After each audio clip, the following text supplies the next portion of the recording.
Hey guys, it's Cliff Gray with Flat Tops Wilderness Guides and True Hunts. Today I'm coming to you from Colorado, and it's springtime here, so I decided to do this video outside. You might have to bear with me a little bit on the lighting as the sun goes through the pine trees here. But anyways, today I'm going to go over what I recommend for a mountain hunting rifle setup. So take it for what it's worth, but this rifle setup has treated me well, and I've kind of perfected it over the years. So first things first, people always ask about calibers. So my opinion for North American game, the 7mm Remington Magnum and the 300 Winchester Magnum dominate. You can basically hunt any big game in North America, including grizzlies, with those calibers. On the smaller end of the spectrum, for most of the big game in the lower 48 states, a 270 is a great caliber. So those three calibers are what I recommend to guys. They're tried and true, and they work, right? And what I always tell guys is choose a caliber that you're comfortable shooting rather than the caliber somebody tells you need to shoot. And so that really where this applies the most is probably the 300 Win Mag. It is a good caliber, but compared to the 7mm Remington Magnum and the 270, it has a significantly tougher recoil. And for me personally, it's too much.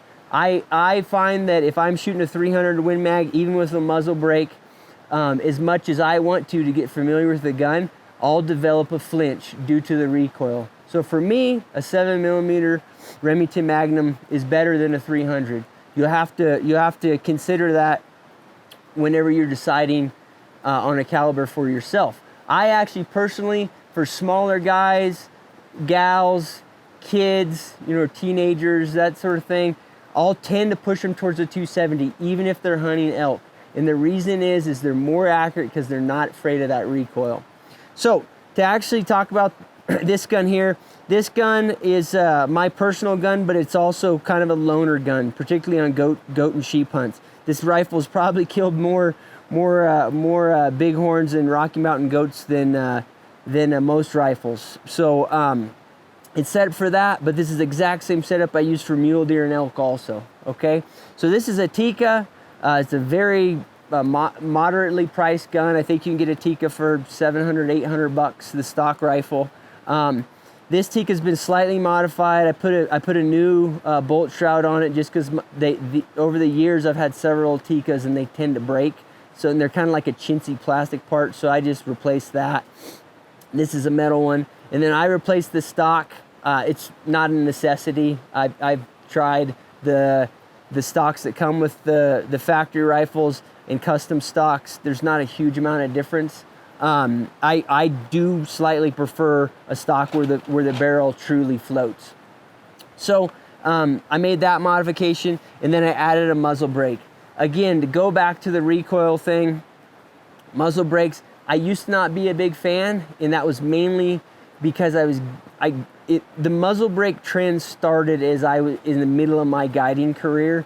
And if you're used to guiding guys that don't have muzzle brakes, and all of a sudden 80-90% of your clients have muzzle brakes, you tend to not like them because they're so darn loud.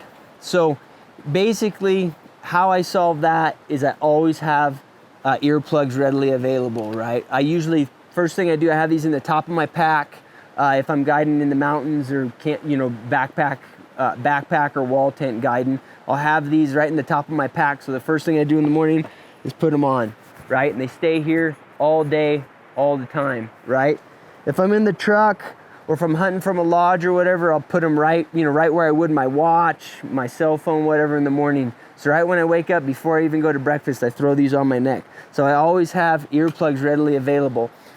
Outside of that issue, the fact that the muzzle brakes are just crazy loud, particularly for the people next to you, guides or people that are joining you on your hunt. Outside of that, they're great for two reasons. They heavily reduce recoil, and the other thing is they reduce the amount of muzzle up and down, right? So your muzzle flip is the word I was looking for. So they reduce that. So you know, when you're mountain hunting with it, like this rifle, this is a 17, or excuse me, with this rifle, it's a 7mm, but in the mountains, even with the, you know, this is only probably like an 8-pound gun, even having it only be an 8-pound gun, with that muzzle brake, I can usually call my shots on game. Like I can see where I've hit, because the muzzle flip is so reduced and the recoil is so reduced on this gun. As long as the animal's out there 300, 350 yards, typically I can call my own shots, and that's a huge bonus. The other thing I added is I added this. I just like having ammo readily available here. I keep a few little things in this pouch. Like I keep a way to start a fire in there if I do go after an animal and the gun is the only thing I happen to be carrying. Like I set my pack down, I like to have a way to start a fire in there. But this isn't a necessity. I personally, you know, really one of the main reasons I use it without buying a truly custom stock that's made specifically for me, this thing actually adds a little bit of a cheek weld, and it fits me a lot. The rifle fits me a lot better with that on there. So it's nice to have convenient ammo, a couple other little things I can keep in here, and then it adds a little cheek pad. So that's the deal. And then all mountain rifles should have a sling on them. Okay, so just one more thing on calibers and mountain rifles and everything else. I touched on it. People who are hunting in British Columbia and Alaska, they always come back. They want to shoot a 300 Win Mag or maybe even bigger, just in case they end up going grizzly bear hunting or in case they're in grizzly country or whatever. I can tell you I've spent a lot of time in grizzly country myself, but I've spent a lot of time with guys that have pretty much spent their whole life in grizzly country, and most of them still carry 7mm. And when you ask them why, it all comes back to the same thing. The best gun you have in bear country is the one you have when you need it, right? So most of these guys are hunting ungulates, other game species, and they're going to be carrying a 7mm. They don't want to carry a heavy 375 or whatever when they're hunting sheep, goats, elk, moose, or whatever. Well, moose they might shoot a 300, but even a 7mm they might be hunting moose with. So they tend to have those rifles with them, so they don't see the reason why all of a sudden to have a 375 when it's not the rifle they're going to have with them, not the rifle that they're going to be comfortable with most of the time. So I think that same logic applies. If you're gonna go grizzly bear hunting one time, you're gonna be in grizzly bear country a little bit, a 7mm is fine. A 300 Win Mag is fine, right? It'll absolutely kill a bear. And the thing about it is, if you have that one gun, you're using it a lot, you're a lot more comfortable with it. That's a whole lot better than the one time you go to grizzly country, all of a sudden you're packing a rifle that you usually don't pack, right? You're going to be a lot less safe with a rifle you don't know as well as you are with just your day-to-day rifle. So that's my thoughts on that, and I think you'd hear a lot of guys that truly spend time in grizzly country that's how they feel about it too. The guys that are solely carrying guns for bear protection, most of them are going to carry, you know, a $300 870 short-barreled 12-gauge shotgun with slugs. That is, a guide is not hunting himself, doesn't need a long-range rifle, whatever, but he's really fearful of bears. That's generally what he's going to carry. Okay, so we talked about the basic rifle and caliber. The next thing we're going to talk about is rests, and then we're going to talk about optics. When it comes to rest, for mountain hunting, sheep, goats, elk, deer, moose, one of the biggest things when it comes to marksmanship is going to be what you have for a rest and your ability to use those rests, right? So that means go out and practice. If it's a Hatch bipod, a Harris bipod, you know, trigger sticks, your backpack, whatever, you need to be competent at shooting on those rests, okay? Of the guys I've guided over the years, the guys that are true killers, they have rests that they know they're comfortable with, and rests that they practice with, and they have them with them, or you know, they use the terrain to get good rest. Okay, it's really, really important. When I talk about rest for mountain hunters, I'm generally talking about rests that you can use from the prone position and seated position. and then to a lesser extent, the standing position, okay? For further remote hunts, wall tent based hunts, or backpack based hunts, usually those type of situations, you're gonna be taking most of your shots from the seated or prone position. The prone position kind of matters a little bit less because you almost always are gonna be taking those shots off of a backpack, a prone shot off of a backpack. So whatever backpack you use, get used to shooting over it, okay? The next thing I'll talk about on that subject is bipods, okay? So this rifle has a hatch bipod on it, and the reason I like this bipod a lot is, first, I can set it up where I can shoot prone off this bipod, okay? So you can see it goes low enough where I can easily get down on my belly and shoot this rifle prone, okay? So it's good in that position. As I said, it doesn't matter as much in the mountains because usually you're gonna be shooting prone off your backpack, but this matters a lot. This bipod, it's very easy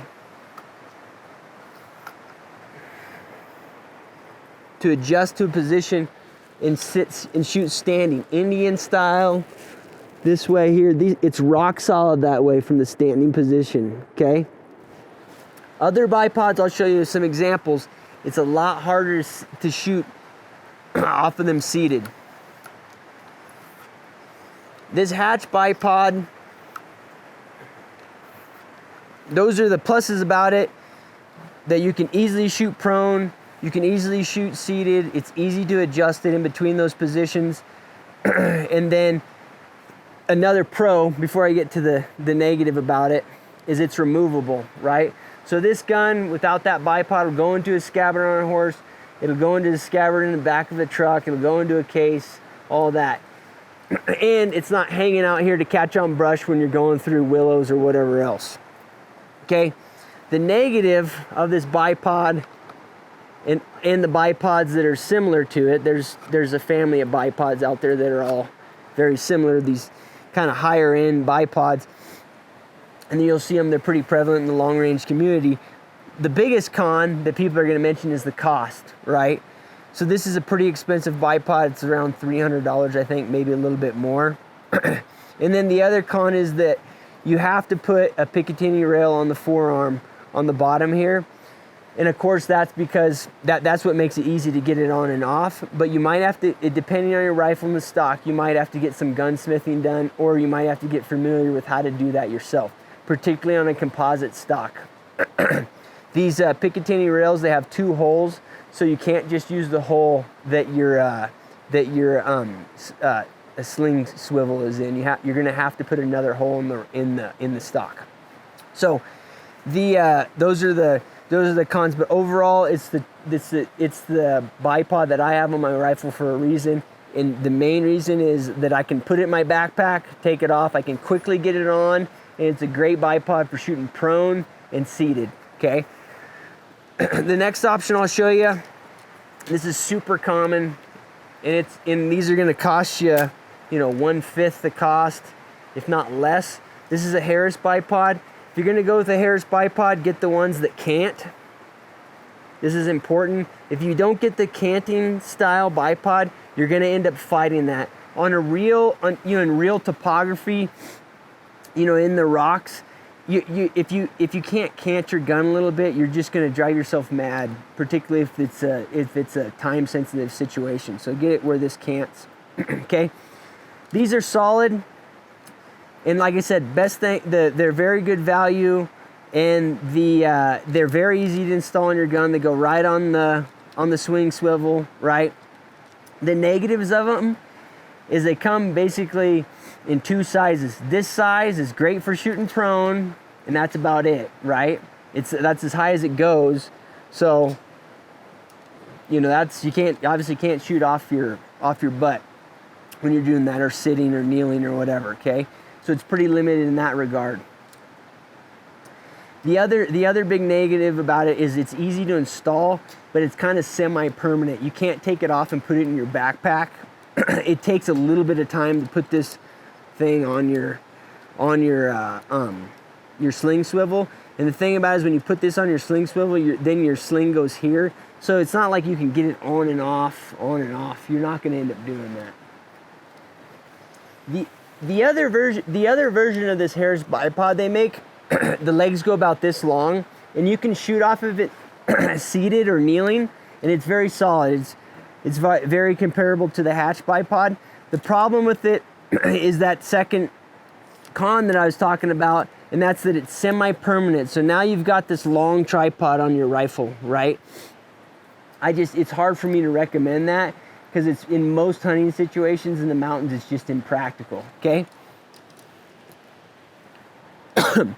The next rest I'll talk about are these shooting sticks. If you're gonna get shooting sticks like these trigger sticks, make sure you get the tripod version. The bipod version is not near as stable. Okay, so the awesome thing about this is you can shoot off of them prone, you can shoot off of them seated, and you can shoot off of them standing, which is nice, right? And so you can see that here. And they're pretty darn easy to adjust. You know, if you get them here, you can adjust this deal here from this position. And it's actually, they're kind of cool. You can just pull the trigger and you can get a little elevation here. You can sit and shoot off of them, okay? You can lower them beyond that point and shoot off of them prone.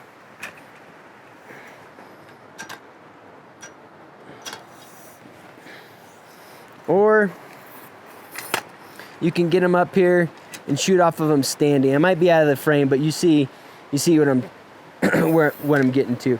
You can shoot off them standing, and you can actually get them high enough that you can set your binoculars on them and use them as a glassing rest too, okay?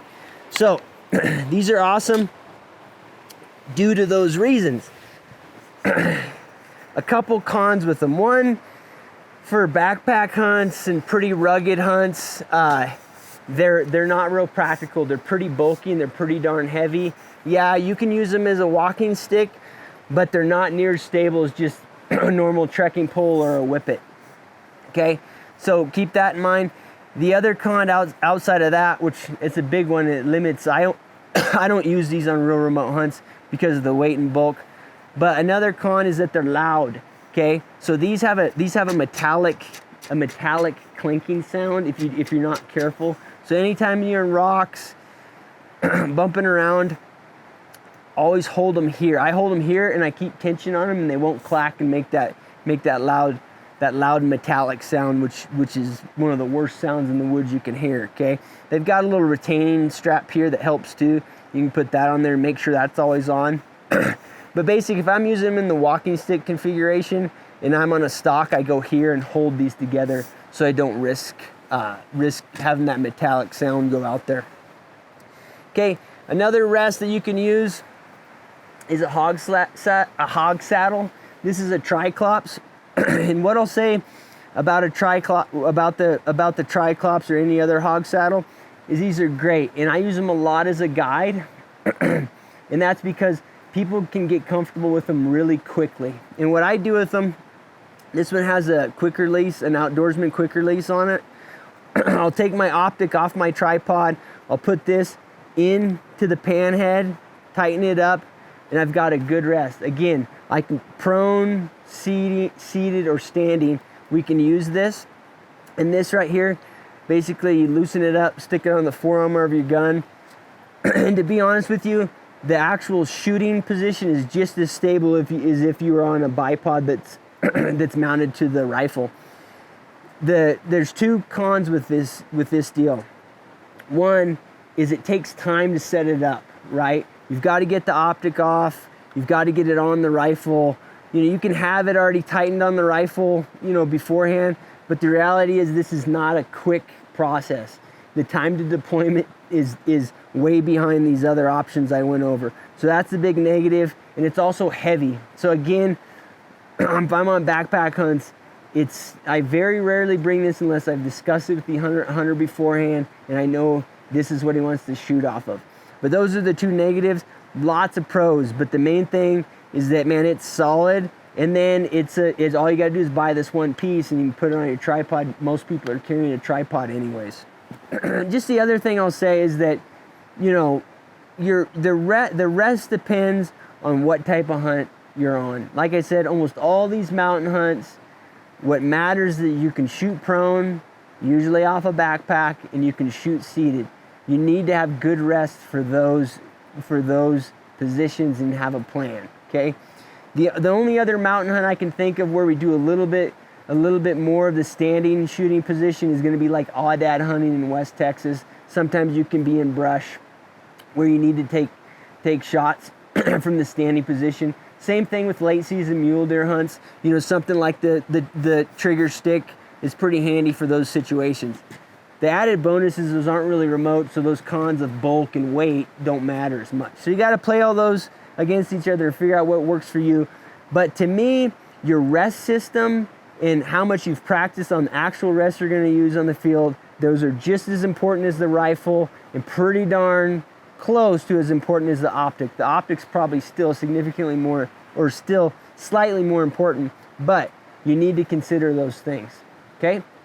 All right, so the next thing I'm gonna talk about, I'll touch on before I go into optics, and that's that a lot of this stuff you're seeing is really related to long range shooting setup, right?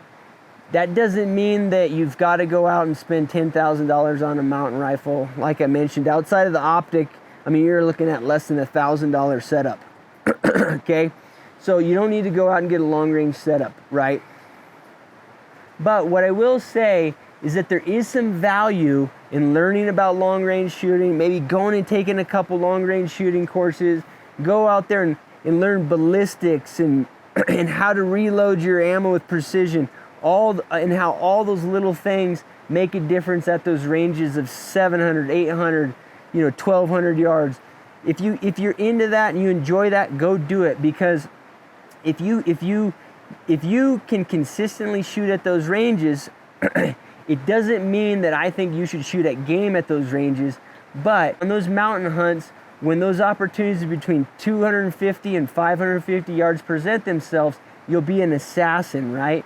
Because you've been shooting at ranges that are a lot less forgiving. So I do recommend that you get into long range shooting, do some of it, practice that way, but always view it the same way that an archer who's shooting at 120 yards views it. He's not actually gonna kill game at 120 yards, but that's gonna make him a lot more proficient at 45 yards. That's how you should view long range shooting. And there's two things that you should consider whenever choosing a long range shooting school or just going out and practicing with buddies. There's two skill sets that are really important, and that's that you need to learn about the wind, particularly the wind in the mountains.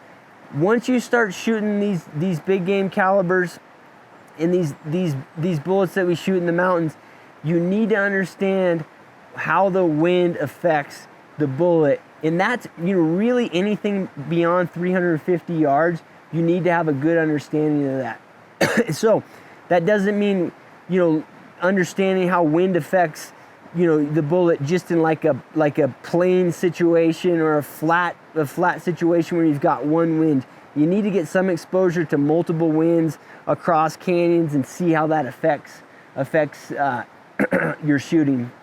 So make that a part of your training. And the other thing is you really should try to shoot in an angled environment. There's the obvious ballistic components of shooting in an angled environment, but to be honest, most modern rangefinder equipment takes that into account.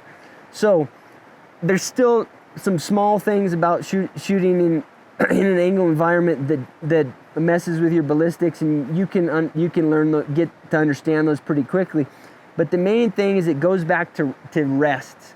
If you're not used to shooting in an angle environment, steep down, steep up, in everything in between, you're not going to be comfortable with getting a rest in the mountains. I see this a lot with guys I've guided. So go out there and shoot in an angle environment so you know how you're going to hold the gun prone whenever you're going to have to shoot up. You're going to have to, You have to bend your back a certain way. Understand how you're going to have to hold it if it's a steep downward angle. All those things, that matters a lot. So go out and practice those angles. One great long-range shooting course is Ward Bryan's course.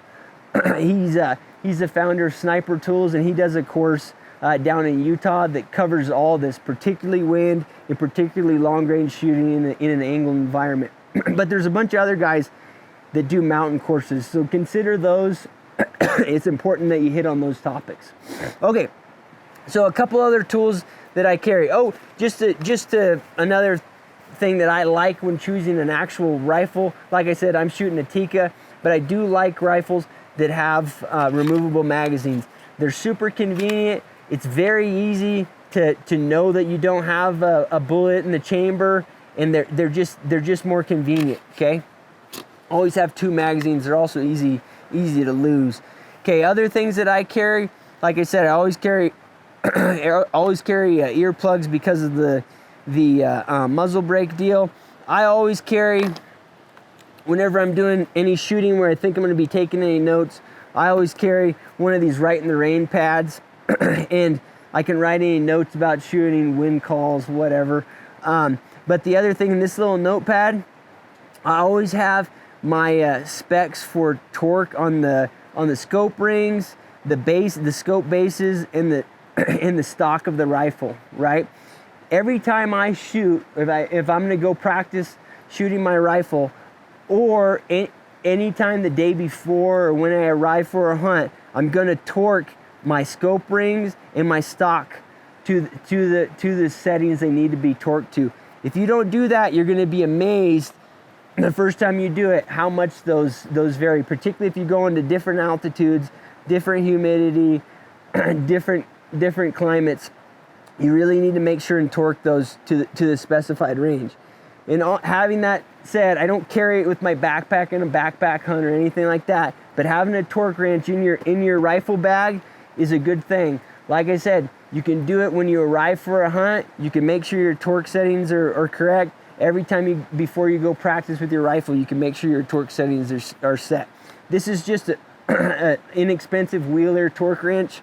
The main thing with these is when you use them, always take the tension out of them when you're done, and they'll stay accurate. These less expensive ones, if you keep them torqued all the time, you'll ruin the accuracy and they won't work for you. But if you're taking care of the tool and loosening them up, this is fine. You don't need to go get a $300 torque wrench.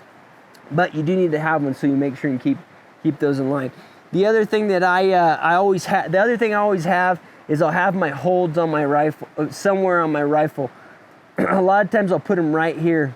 So I'll put my holds usually from like 300 to 650, and then I'll put also my wind metrics. I'll put them on a piece of paper and I'll tape them right here, okay?